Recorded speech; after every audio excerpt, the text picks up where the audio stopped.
Hello and welcome to this new podcast of the American Journal of Public Health. Today, with my two guests, we are going to discuss the issue of immigration in the United States, and in particular, the cruel impact that has had all the rhetoric on the public charge rule that we're going to explain in a moment.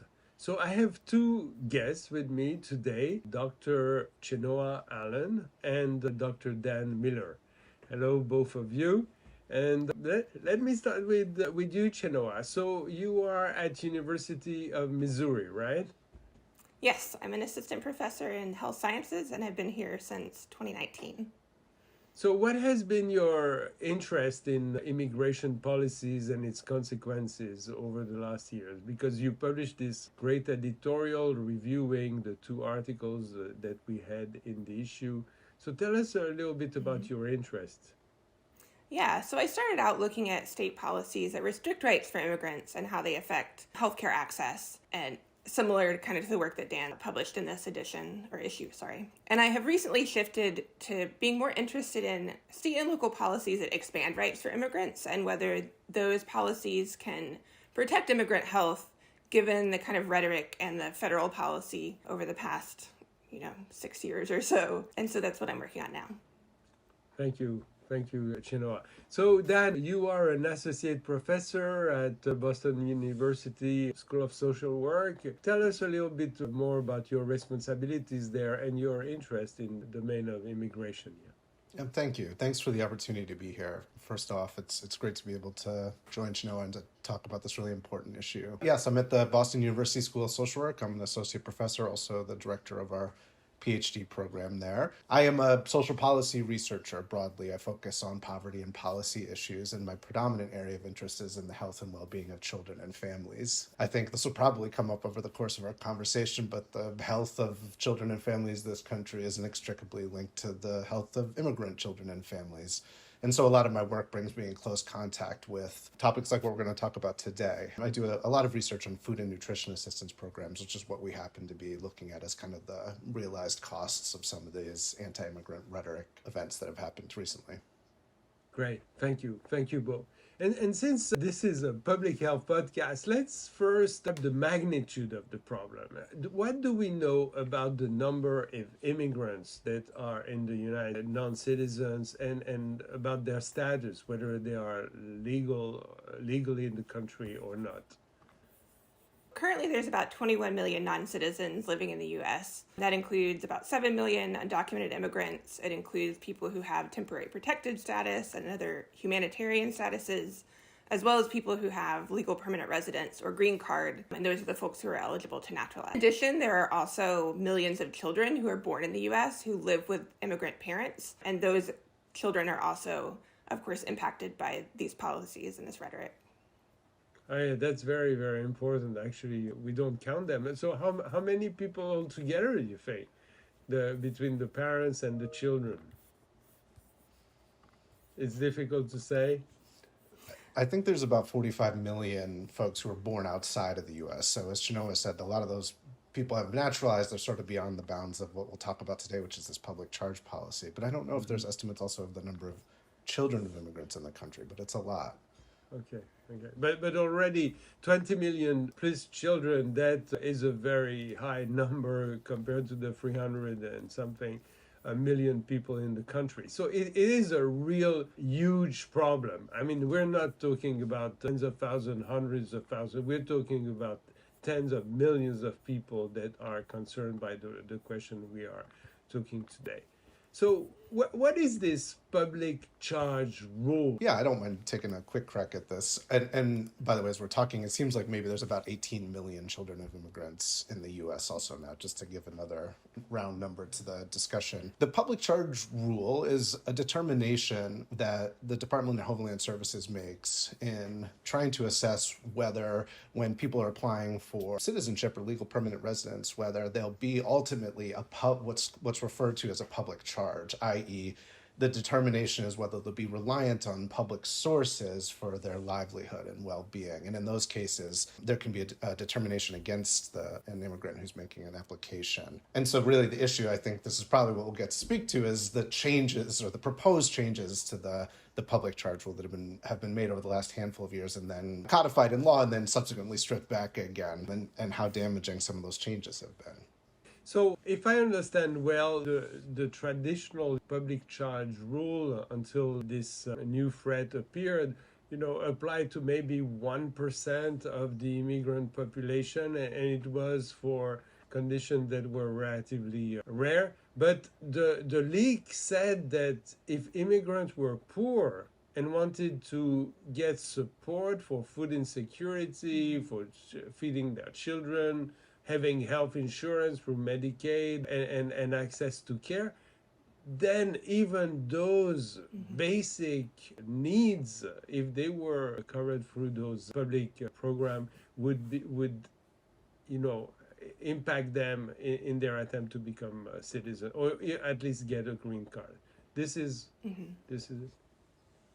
So there was this threat, and actually before it became really a rule, there were reactions among immigrants, that by fear not to get their green card, decided skip those benefits to which they had actually access. So what have been the consequences of this?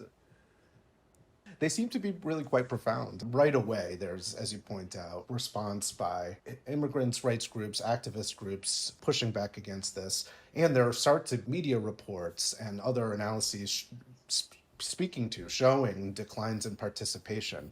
There's some really high-profile analyses in those early couple years where people are worried about these chilling effects by Urban Institute and other groups that point to large-scale retreat from benefit programs.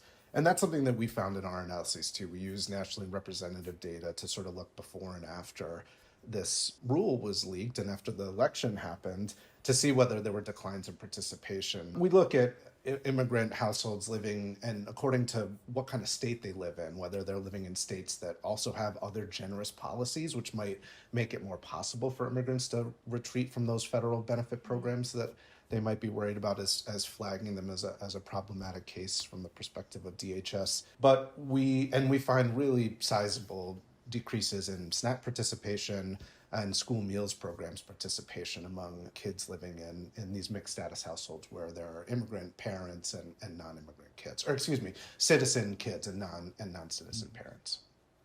Absolutely. And what I liked about the dossier that we published is that your study was actually a national study that looked at the impact on nutrition. But there was this other study, maybe Chinua, you can say a few words about, which was about access to prenatal care in New York City, which was more local, but it was about access to healthcare.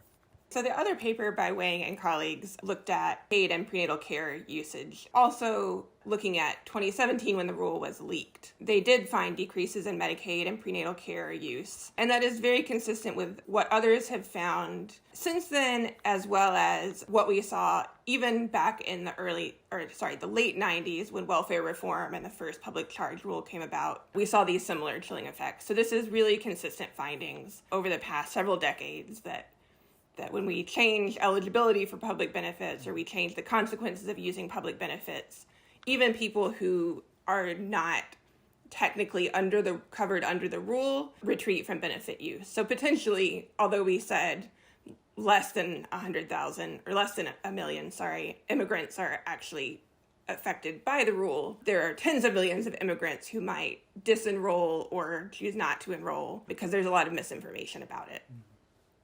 And here we come to a very important point that I would like to stress with you, is that these are not only consequences for the immigrants. This is consequences for the whole country, because these children that are going to be affected through the way they were born or the way they were fed, and the way they are going to go to school and receive school meals, etc. This is going to affect their growth, and they are the future citizens. I mean, if they are not already. So can you describe how these that seems to be focused on a subgroup of the population actually affect everybody. Yeah, so we have a long history of primarily economics literature showing that like Medicaid not only improves the child's health, but leads to higher employment rates, higher earnings and additional educational attainment compared to kids who are not eligible for Medicaid, but are also low income. So we see that not only are children of immigrants affected, about 1 in 4 U.S. kids are children of immigrants. So that's a very large population themselves. But there are really implications for the whole country. And we see kids affected who are not covered under the rule because there's a lot of misinformation and confusion and mistrust around what the rule actually entails. So even before the 2019 rule that was leaked in 2017, there was still a lot of confusion about the public charge rule among immigrants, among immigrant-serving providers, and to be honest, I didn't fully understand it until I looked at the 2017 rule when it was leaked. Things like use of public benefits in almost all cases does not affect your eligibility to naturalize, and people believe that it did. So there are green card holders who think that the rule applies to them when it actually didn't. And so not only immigrants themselves, but also researchers, in my case, providers, had incorrect information. And for many years, we have been trying to combat that misinformation and told immigrants, it's safe to use Medicaid, CHIP, other programs that are really essential for supporting health and well-being, anything but cash benefits. And then suddenly that was not true in 2017, or there was kind of hints that it was untrue. And then in 2019, it was no longer true that it was safe to use those benefits. So as a result, immigrants are probably at this point even more confused now that we've had multiple rule changes about what the public charge rule even is now, and also don't trust that the policy will stay the same. So right now we're seeing that immigration policy changes pretty dramatically from one presidential administration to the next. And so even if immigrants understand the rule, they are saying, what if it changes in a few years and the benefits I'm using now count against? I think one thing we can tell people in outreach is that the Trump rule, when it was implemented, only applied to benefits that immigrants applied for or received after the rule went into effect. So if people had been using benefits in 2016, 2017, that would not count against them under the public charge rule. I think that's important to tell people, both to ease their minds now, but also to hint at, if the rule changes again, we typically see that your benefits use after the rule is implemented is what counts. So I think that's an important point for us to make to immigrant families themselves. Absolutely. And you, Dan, what do you see the overall consequences of, on families and children health in the country when access to SNAP and WIC, etc. are? Yeah, I have so many thoughts about this. SNAP in particular is really a foundational part of our social safety net, particularly in the wake of the retreat from pure cash assistance that I described a little bit earlier.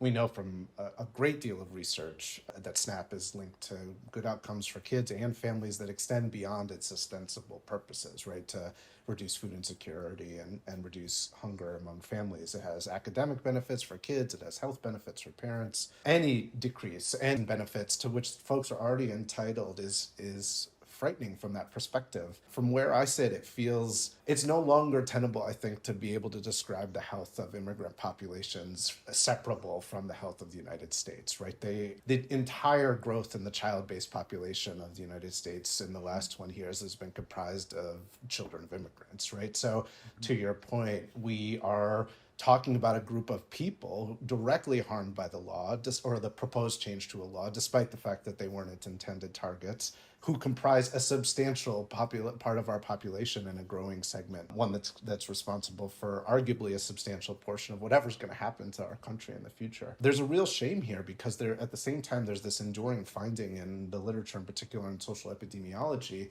which talks about this healthy immigrant phenomenon. And this, I suppose, puzzle has then been, why do the benefits of being an immigrant fatigue over time?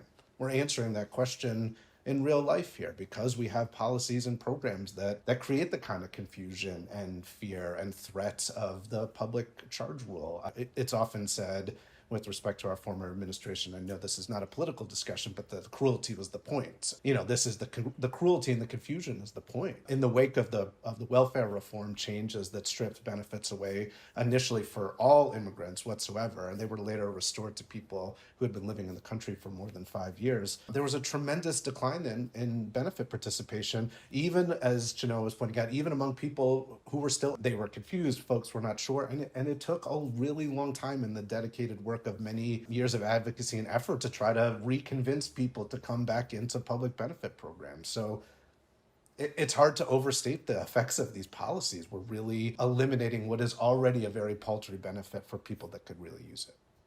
Yeah, absolutely. And I think that I don't know how many people realize the magnitude of the problem and how it impacts the whole population. And you talked about access to Medicaid and SNAP and all those benefits, and these have long-term consequences. If we talk about COVID-19 and the fact that immigrants, because of their fear, could not access, vaccines and testing, etc., because they didn't want to. It's absolutely clear that the whole population was by those rules, because if we cannot access everybody and vaccine everybody, it's a failure.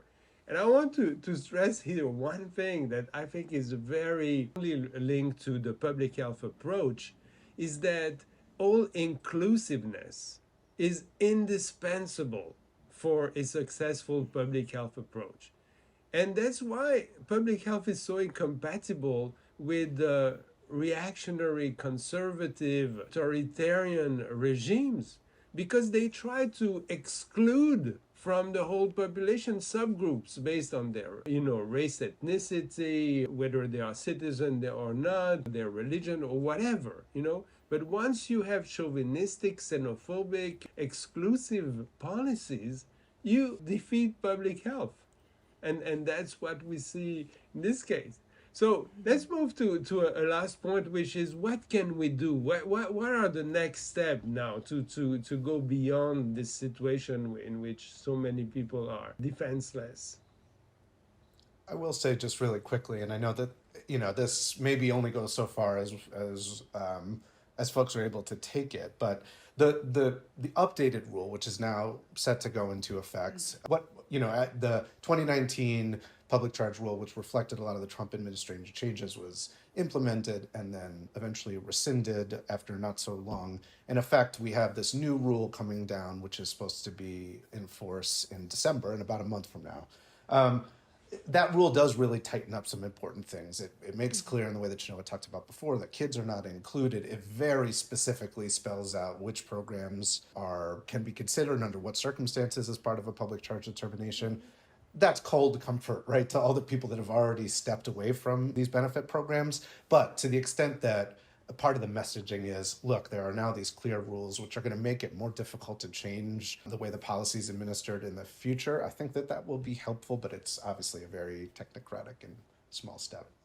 Mm-hmm. In terms of kind of combating the public charge rule now, I read about half of the Federal Register, because they respond to every comment that people have made about the rule, and it's about 260 pages long. But I read about half of it, and DHS understands that they need to do outreach, and that was emphasized in the comments that people left when the rule was proposed, and they have said that they're committed to doing outreach and education, but don't specify what that looks like. The past, in terms of things like getting immigrants who are eligible enrolled in Affordable Care Act programs, working with community organizations has been really important, because immigrant communities know and trust these organizations more than they will trust DHS coming in and giving them this information. I think long range, there's a lot of innovative policy making at the state and local levels, even though we're kind of stuck at the federal level over the past decade. So, for example, California has gradually expanded Medi-Cal to include more and more undocumented immigrants. Their efforts to ensure workers in immigrant-heavy industries like agriculture are eligible for workman's comp, which they traditionally have not been, and many more.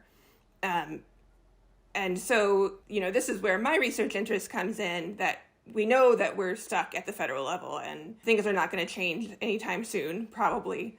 in terms of federal policy in big picture, letting people naturalize and things like that. That states and counties are really kind of trying to fill in the gap, realizing that the health and well-being of their communities are affected, and coming up with lots of ways to try to do. Will it be enough in the face of things like the public charge rule? I don't know. That's an interest of mine. One way I think it interacts with the public charge rule is that state and local benefits do count in public charge determinations. So very few states actually offer cash benefits to immigrants, but if they do, and if an immigrant uses those benefits, and these are people who may not be eligible for federal benefits, but are eligible for state or local benefits, that can count against them. I think that's not discussed in these kind of estimates of how many people actually are, affected directly by the rule. So there's, we hope that these benefits programs promote health and well-being for local immigrant communities, but the public charge rule could really endanger the reach of those policies. Yeah, and I totally agree. I mean, there is the issue of communication. There are local and state rules, but we still need to stay optimistic and hope that Congress will finally, adopt a federal policy that protects immigrants in this country. So we're getting to the end of this podcast. I just want to know, what are your final, your deepest hope? And I'm going to start with Dan. Dan, you've been in this field for so long, and I know you care so much about it. What's your deepest hope that tomorrow is Thanksgiving? Don't forget. Yeah, thank you for that. Thank you for the frame. I guess I would have a couple. I mean, clearly I think this is what is sort of the 800-pound gorilla in the room. We need comprehensive immigration reform, one that's going to smooth pathway to citizenship, which clarifies all these different benefits. I think at the same time, and I don't know that one is actually possible without the other, we need a shift in the national dialogue about what immigration means to the country, right? So we can't, on the one hand, refer to ourselves as a nation of immigrants and then constantly adopt policies and approaches that alienate on purpose these really important parts of our communities and our population.